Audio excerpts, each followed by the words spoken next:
Video शुरू करने से पहले जो भी मुझे नेवी एमआर के कैंडिडेट देख रहे हैं मैं उन्हें बता दूं कि परीक्षा ऐप पे आप सभी के लिए 20 धांसू प्रैक्टिस सेट आया है जिसका कॉस्ट मात्र 140 रुपये में है। वैसे तो इसका कॉस्ट 279 है, लेकिन वहां पे आप जो है stand up 50 coupon code use कर लीजिएगा, 50% का टोटल डिस्काउंट मिल जाएगा। सिर्फ 140 रुपये में जो है 20 धांसू प्रैक्टिस सेट आपको मिलेंगे आपके एग्जाम से रिलेटेड। वहाँ से आपकी तैयारी डेफिनेटली जो है बेहतर हो जाने वाली है और आपको भी पता है कि बहुत जल्द जो है नोटिफिकेशन रिलीज होने वाला है आपकी वैकेंसी का। सो वीडियो के डिस्क्रिप्शन में लिंक है, आप जाकर के फटाफट प्रैक्टिस सेट लेकर के अपनी तैयारी शुरू कर दीजिए। चलिए क्लास शुरू करते हैं। सो हेलो डिफेंस लवर्स, जय हिंद, स्वागत है आप सभी का स्टैंड अप क्लासेस में। तो कैसे हैं आप सब? उम्मीद करता हूँ अच्छे होंगे। तो दोस्तों फाइनली हमारे साइंस के चैप्टर 2 का एक और नया पार्ट लेकर के उपस्थित हूँ मैं आप सभी के साथ में। तो यह हमारे साइंस के चैप्टर 2 का पार्ट 3 है, जिसमें आज हम लोग डिटेल में स्टडी करने वाले हैं हमारे सन और यूनिवर्स से संबंधित कुछ बेहद और बेहद महत्वपूर्ण फैक्ट्स के बारे में। तो रिक्वेस्ट आप सभी से कि प्लीज़ क्लास को पूरा अंत तक जरूर देखिएगा, क्योंकि यहाँ पे कुछ ऐसे फैक्ट्स मैं आपको बताने वाला हूँ जहाँ से सीधे आपके एग्जाम में क्वेश्चंस पूछे आते हैं साइंस में, नेवी एमआर में। तो देर ना करते हुए चलिए फटाफट हम लोग क्लास को शुरू करते हैं। चैनल पे नए हैं तो चैनल को सब्सक्राइब कर लीजिए और सबसे पहले वीडियो को लाइक कर दीजिए। चलिए क्लास की तरफ चलते हैं। दोस्तों एक चीज़ और है कि यदि अभी तक आपने जो है साइंस की अदर वीडियोस नहीं देखी हैं, जो प्रीवियस वीडियोस हैं, तो चैनल के अंदर प्लेलिस्ट है, आप जाकर के प्लीज़ देख लीजिएगा। जो भी वीडियोस मैंने दिया है सारी वीडियोस आपके लिए काफ़ी इंपॉर्टेंट हैं। तो सबसे पहले यहाँ पे हम लोग जो है अपने सूर्य की शारीरिक रचना देखते हैं, ठीक है, कि कितने लेयर्स से जो है बना हुआ है हमारा सूर्य। तो सबसे जो निचला लेयर है ना, आप देख सकते हैं सबसे अंदर वाला, उसे हम लोग बोलते हैं कोर, ठीक है। उसके बाद आता है, देख लीजिए, ये थोड़ा जो आपका ऑरेंज कलर का, इसे बोलते हैं रेडियोधर्मी क्षेत्र है। उसके बाद जो ये थोड़ा गहरा गहरा पीला कलर का है, इसको बोलते हैं संवहन क्षेत्र, ठीक है। उसके बाद आता है आपका फिर प्रकाश मंडल, इसको बोलते हैं फोटोस्फीयर, ठीक है, नोट कर लीजिए क्या बोलते हैं, फोटोस्फीयर बोलते हैं। उसके बाद अगला आता है वो आपका वर्ल्ड मंडल, जिसको बोलते हैं क्रोमोस्फीयर। और उसके बाद ये जो आप देख सकते हैं, ये लास्ट जो सबसे ऊपरा सतह है, इसको बोलते हैं सूर्य किरीट, जिसको कोरोना बोलते हैं, ठीक है। चलिए नीचे आ जाइए, सूर्य के बारे में डिटेल देखिए क्या दिया हुआ है। सूर्य सौरमंडल का प्रधान है, या हमारी मंदाकिनी, जिससे जो कि हमारा मिल्की वे है, ठीक है। मिल्की वे का हमारे का क्या नाम है? मंदाकिनी है, ठीक है। तो यह हमारी मंदाकिनी यानी दुग्ध मेखला के जो है केंद्र से लगभग 30,000 प्रकाश वर्ष की दूरी पर एक कोने में स्थित है। यह एक गैसीय गोला है, गैस का गोला है, जिसमें 71% हाइड्रोजन पाया जाता है, 26.5% हीलियम एवं 2.5% अन्य 2.5% जो है अन्य तत्व पाया जाता है। इसके जो है दाप्तिमान सतह को प्रकाश मंडल यानी फोटोस्फीयर बोलते हैं, जो मैंने आपको बताया। तथा प्रकाश मंडल के किनारे प्रकाशमान नहीं होते, क्योंकि सूर्य का वायुमंडल प्रकाश का अवशोषण कर लेता है। इसे वर्ण मंडल, जिसे हम लोग क्या बोलते हैं, क्रोमोस्फीयर, जो मैंने आपको ऊपर दिखाया। सूर्य जो है ग्रहण के समय सूर्य का दिखाई देने वाला भाग को सूर्य किरीट यानी कोरोना बोलते हैं, ठीक ना। तो सूर्य ग्रहण जब होता है तो सूर्य का जो भाग दिखाई देता है हमें ना, थोड़ा से किनारे से, उसे ही हम लोग क्या बोलते हैं, जो सबसे ऊपरी सतह हमने आपको दिखाया, क्या बोलते हैं, सूर्य किरीट बोलते हैं, जिसे कोरोना बोलते हैं, ठीक है। चलिए नीचे आ जाइए, यहाँ पे कुछ इंपॉर्टेंट फैक्ट्स दिए हुए हैं, देखते हुए चलेगा, ठीक है। सबसे पहला क्या है कि जब सूर्य पृथ्वी से सबसे न्यूनतम दूरी पे होता है, ठीक है, तो कितनी दूरी होती है उस समय? 147 मिलियन किलोमीटर। ये कब होता है ऐसा? 3 जनवरी को। ये मैंने अपनी प्रीवियस वीडियो में आपको पढ़ाया था। उसके बाद अगला है, जब जो है पृथ्वी जो है सूर्य से सबसे अधिकतम दूरी पे होता है, तो उसको क्या बोलते हैं? एफिलियन। क्या बोलते हैं? एफिलियन। और जो जब सबसे न्यूनतम दूरी पे होता है तो उसको बोलते हैं पेरिहेलियन, ठीक है। तो ये कब होता है, यानी पृथ्वी जो है सूर्य से सबसे अधिकतम दूरी पे कब होता है? 4 जुलाई को, ठीक है। हर प्रत्येक वर्ष 4 जुलाई को। और वो दूरी कितनी होती है? 152.1 मिलियन किलोमीटर, ठीक है। नीचे आ जाइए, अगला है पृथ्वी से औसत दूरी कितनी है सूर्य की? 149.8 मिलियन किलोमीटर। नोट कर लीजिएगा, ये सब मैंने आपको उसी दिन पढ़ा दिया था। बाकी व्यास देख लीजिए, सूर्य का व्यास कितना है? तो सूर्य का व्यास कितना है? 13,92,000 किलोमीटर, ठीक है। अगला है आपका आयतन। सूर्य का आयतन कितना है? पृथ्वी का 1.3 मिलियनवा गुना है, ठीक है। तो जो आपका सूर्य का जो आयतन है ना, वो पृथ्वी के 1.3 मिलियनवा गुना जो है उसका आयतन है। अगला है आपका मास कितना है, देख लीजिए, सूर्य का मास कितना है? पृथ्वी का 3,32,000वां गुना है, ठीक है। तो जो सूर्य का मास है वो पृथ्वी के 3,32,000वां गुना है, ठीक है। अगला है सतह पे गुरुत्वाकर्षण, मतलब जो है सूर्य के सतह पे गुरुत्वाकर्षण कितना है? तो वो पृथ्वी का 28वां गुना जो है गुरुत्वाकर्षण है सूर्य के सतह पे, ठीक है। चलिए नीचे आ जाइए, अगला है आपका केंद्र में घनत्व कितना है, देख लीजिएगा, बेहद महत्वपूर्ण क्वेश्चन है। तो सूर्य के जो है केंद्र में, सेंटर में घनत्व कितना है, 100 ग्राम अपान सेंटीमीटर क्यूब, ठीक है, कितना है, 100 ग्राम अपान सेंटीमीटर क्यूब है। अगला है आपका प्रकाश मंडल यानी फोटोस्फीयर का तापमान कितना है, जो मैंने अभी आपको प्रकाश मंडल सूर्य का दिखाया शारीरिक रचना में, तो उसका जो है तापमान कितना है, 6000 डिग्री सेल्सियस, कितना है, 6000 डिग्री सेल्सियस। चलिए नीचे आ जाइए, 1 मिनट रुक जाइए, थोड़ा मैं ये कलर चेंज कर देता हूँ, हाँ हो गया। अब देखिए, अब अगला क्या दिया हुआ है, केंद्र में तापमान कितना है, मतलब सेंटर में तापमान कितना है, 15 मिलियन डिग्री सेल्सियस। अब आप सोच सकते हैं कि कितना, मतलब कितना हाई टेम्परेचर है सूर्य के केंद्र का, ठीक है, सेंटर का कितना है, 15 मिलियन डिग्री सेल्सियस। अगला आपका सूर्य के स्थानों का तापमान कितना है, तो 1500 डिग्री सेल्सियस जो है सूर्य के स्थानों का तापमान है। उसके बाद है ऊर्जा अपव्यय। ऊर्जा देखिए, ऊर्जा मतलब सूर्य की ऊर्जा किस हिसाब से खर्च होती है, ठीक है, अपव्यय मतलब खर्च होना। जैसे अब आप जो है कोई चीज़ खरीदने जाते हैं तो आप कितना जो है पैसा अपव्यय करते हैं, ठीक है, तो वही होता है ऊर्जा अपव्यय। तो कितना होता है, 1026 जूल्स पर सेकेंड, मतलब प्रत्येक सेकेंड 1026 जूल्स जो है ऊर्जा अपव्यय होता है सूर्य का। अगला आपका केंद्र में दबाव। तो केंद्र में दबाव कितना होता है, उसके सेंटर में प्रेशर कितना होता है सूर्य के, 109 एटीएम, ठीक है, नोट कर लीजिएगा। चलिए अगला है घूर्णी समय अवधि। घूर्णी समय अवधि कितना होता है, 25.38 दिन होता है, जो कि भूमध्य रेखा के सापेक्ष होता है, ठीक है, सापेक्ष होता है, और 33 दिन होता है ध्रुव के सापेक्ष होता है, ठीक ना। चलिए नीचे आ जाइए, अगला है बनावट कितना है, तो बनावट मैंने ऊपर ही आपको बता दिया था, 71% हाइड्रोजन, 26.5% हीलियम, ठीक है, और 2.5% अन्य तत्व। क्योंकि अब मैंने ये भी आपको बताया कि सूर्य क्या है, सिर्फ एक गैस का गोला है, ठीक ना। अगला है आयु कितनी है, अनुमानित आयु कितनी है सूर्य की, ये भी मैंने उस दिन आपको पढ़ा दिया था, 5 अरब वर्ष लगभग, ठीक है, कितना, 5 अरब वर्ष। अगला है सामान्य सितारों का अनुमानित जीवन कितना होता है, उसी तरह के सामान्य सितारों का जो है अनुमानित जीवन कितना होता है, 10 अरब वर्ष, ठीक है, कितना होता है, 10 अरब वर्ष। चलिए नीचे आ जाइए, पृथ्वी तक पहुंचने के लिए प्रकाश द्वारा लिया गया समय कितना होता है, ये मैंने उसी दिन आपको पढ़ाया था कितना होता है, 8 मिनट 18 सेकंड, ठीक है। नीचे आ जाइए, प्रकाश की वेग कितनी होती है, तो प्रकाश का वेग कितना होता है, सूर्य के प्रकाश का वेग कितना होता है, 3 × 110 मीटर प्रति सेकेंड, कितना होता है, 3 × 110 मीटर प्रति सेकेंड। चलिए नीचे आ जाइए, अगला आपका प्रकाश वर्ष, यानी एक प्रकाश वर्ष में जो है प्रकाश द्वारा यात्रा की दूरी, तो प्रकाश वर्ष कितना होता है, 9.1 प्रकाश वर्ष जो है कितने बराबर होता है, कितने जो है किलोमीटर के बराबर होता है, 9.461 ट्रिलियन किलोमीटर के बराबर होता है, ठीक है।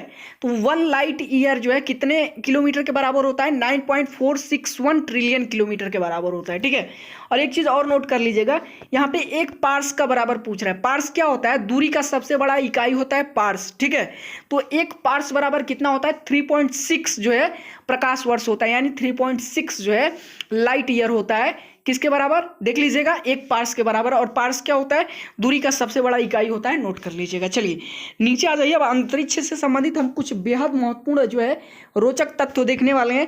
और मैं आपको बता दूं, यहाँ पे जो मैं रोचक तथ्य आपको बताऊंगा ना, वो आपको ऐसा फील होगा कि वाकई में यहाँ से सीधे क्वेश्चंस आपके एग्जाम में आते हैं, और आप मांग करेंगे कि सर इसका नेक्स्ट पार्ट भी लाया जाए इन रोचक तथ्यों का, ठीक है। चलिए शुरू करते हैं। क्या है, हमारे सौरमंडल में बुध व शुक्र ऐसे 2 ग्रह हैं जिनका कोई भी उपग्रह नहीं है, ये मैंने उसी दिन आपको पढ़ाया था। अगला आपका, यदि कोई तारा ब्लैक होल के काफ़ी पास से होकर के गुजरता है तो वो क्या होता है, बिखर जाता है। और हर बार लगभग जो है ब्लैक होल से संबंधित एक क्वेश्चन तो नियर अबाउट पूछता ही है आपके एग्जाम में, ठीक है। अगला है, हमारे सौरमंडल का सबसे गर्म ग्रह कौन सा है, शुक्र है।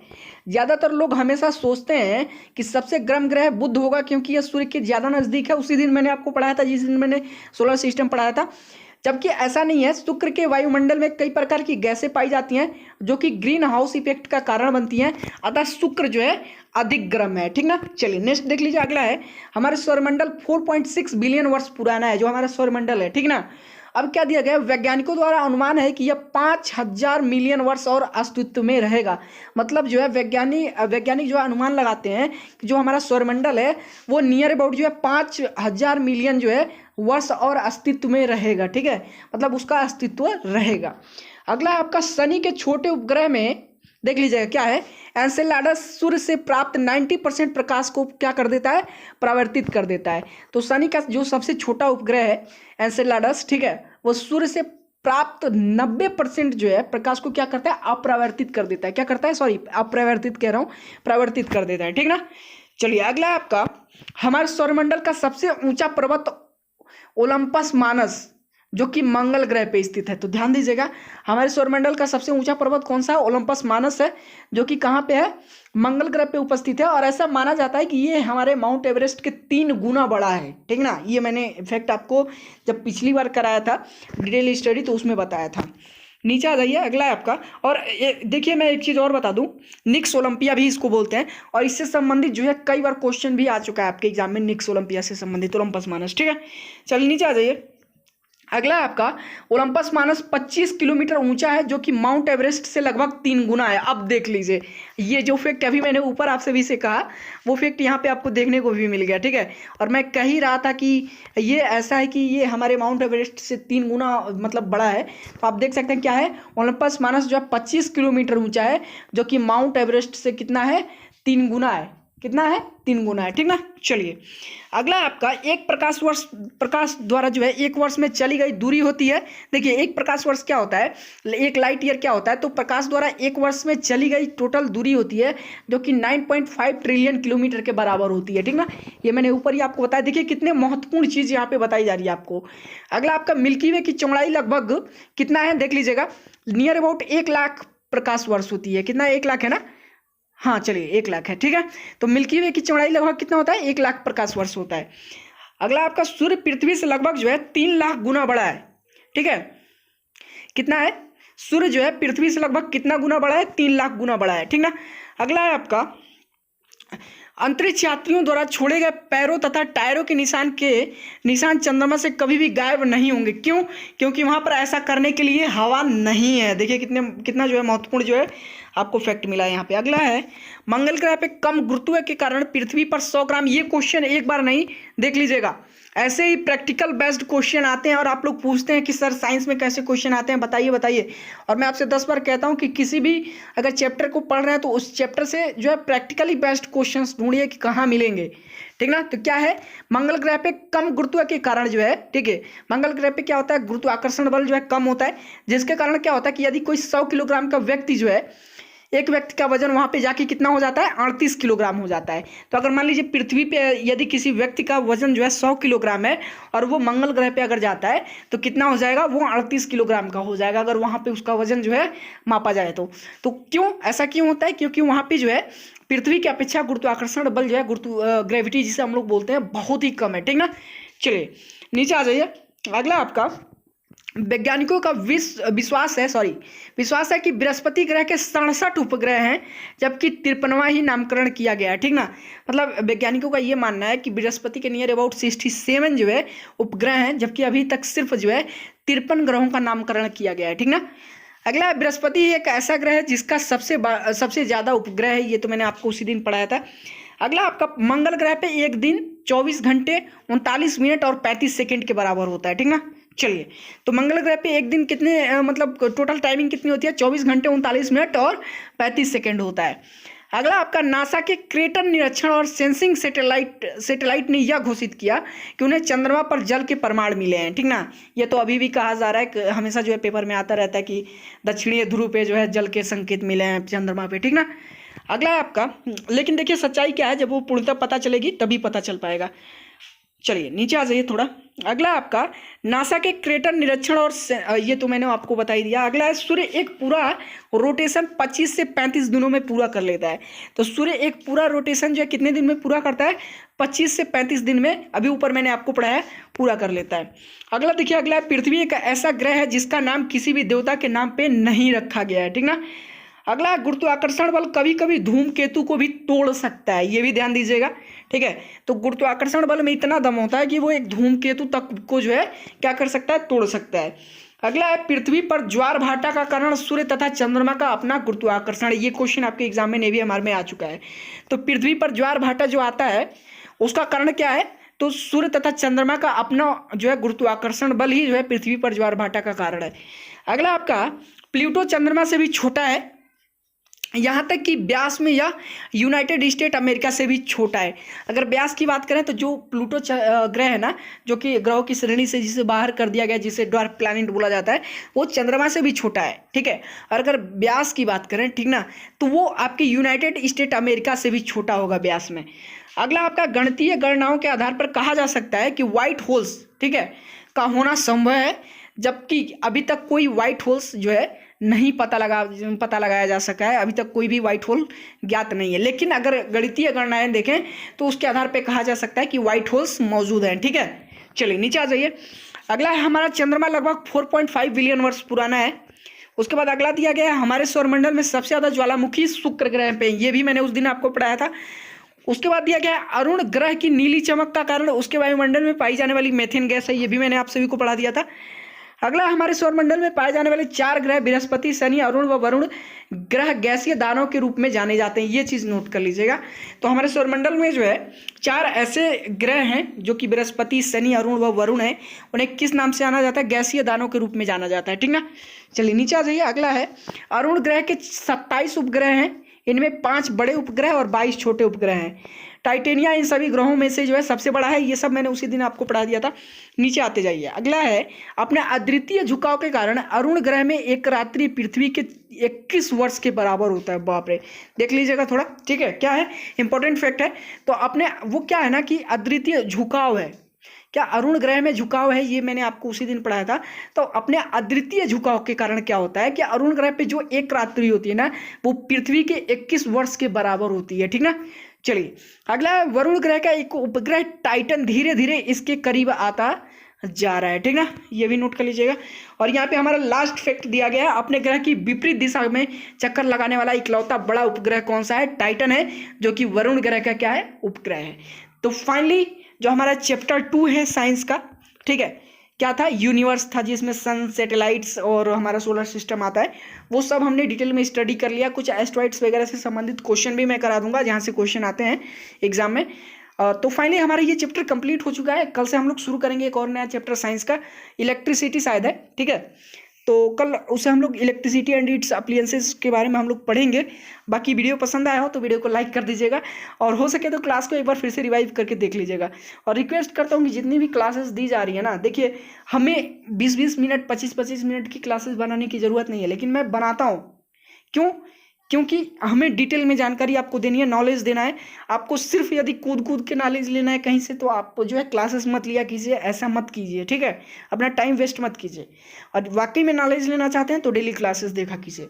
चलिए तो वीडियो लाइक कर दीजिए, फिर मिलते हैं नेक्स्ट वीडियो में, तब तक के लिए धन्यवाद।